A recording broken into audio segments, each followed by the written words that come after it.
नमस्कार दोस्तों। तो क्या हालचाल। तो आज हम देखने वाले हैं एक बहुत ही high profile murder case study जिसका नाम है जेसिका लाल मर्डर केस। यह केस इस क्रूर मामले के लिए आश्चर्यचकित कर दिया गया था कि कोई इतना भी क्रूर हो सकता है।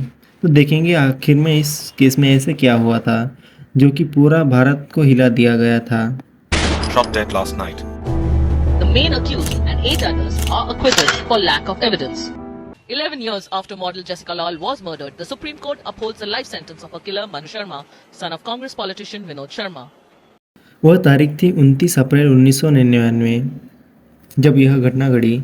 दिल्ली के महरौली में स्थित टेमरिंड कोर्ट में रेस्टोरेंट में दिल्ली रहने वाली एक मीना रमानी की एक पार्टी चल रही थी।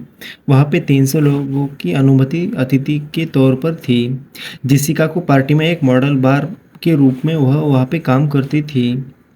एक दोस्त ने शाहिद मुंशी के साथ अपनी वहाँ पे वह ड्यूटी कर रही थी। उन 300 लोगों में से एक राजनेता का बेटा है था जिसका नाम मनु शर्मा था, जो अपने दोस्तों के साथ पार्टी में भी वहाँ पे मौजूद था। वे ड्रिंक लेना चाहते थे, उसके लिए बार काउंटर पे पहुँचे। उन्होंने जेसिका को देखा और उसने ड्रिंक परोसने के लिए कहा, मगर उस समय बार बंद हो चुका था। जेसिका ने उनको ड्रिंक देने से मना कर दिया था।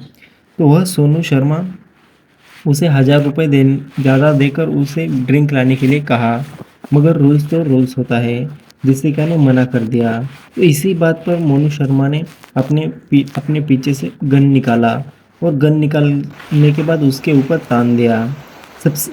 सबरे बुरे के सपने की तरह वह धमकाने लगा।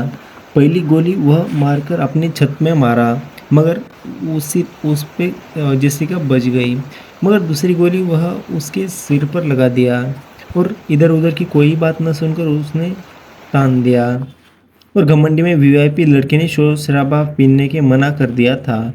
मनु और उसके दोस्त जितने जल्दी हो सके वहाँ से चले गए। हर कोई घबरा रहा था। उनमें से अधिकांश अपराधियों को भागते हुए देखा। जेसिका को अस्पताल ले जाया गया था। घटना की जानकारी जेसिका की बहन को दी गई थी। उसे तो विश्वास ही नहीं हो रहा था कि उसकी बहन के साथ क्या हुआ था। दोनों बहनों में काफ़ी करीबी मामला था, करीबी रिश्ता था।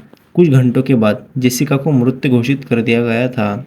पार्टी में लगभग 300 लोग गए थे, लेकिन दुर्भाग्य से उनमें से कोई भी गवाह बनने के लिए तैयार होने के लिए आगे नहीं आ रहा था, क्योंकि वह एक राजनेता का बेटा था। कई लोग को मनु शर्मा को अपराधी के रूप में पहचाना, लेकिन कोई भी आगे आकर कोई गवाह बनने के लिए तैयार नहीं था। सौभाग्य से कुछ लोग आगे आकर उस मामले में गवाह बनने चाहते थे। मनु शर्मा को पुलिस ने हिरासत में ले लिया। पुलिस जांच के दौरान मनु को शुरू में ही हत्या की कबूली करने के बाद प्रक्रियात्मक तकनीकी के कारण खारिज कर दिया गया था।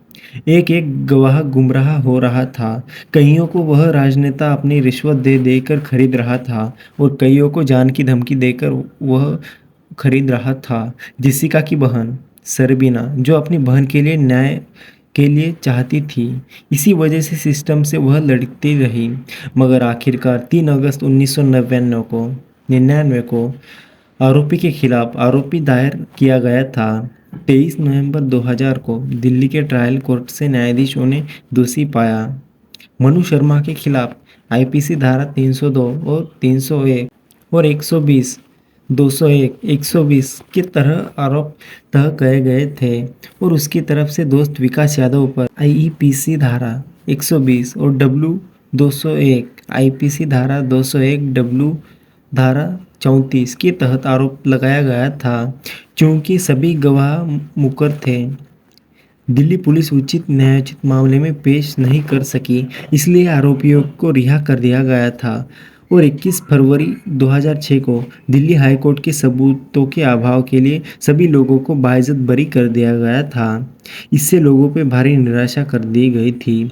हमारा बहादुर और शेरदिल मीडिया मौजूदा स्थिति में काफ़ी परिचित था और वह एक मासूम लड़कियों को दिल दहला देने वाली यह क्राइम किया था। मगर आज भी मीडिया अगर सब चुप है और जेसिका के कातिल आज भी यहाँ पे सरेआम घूम रहे हैं।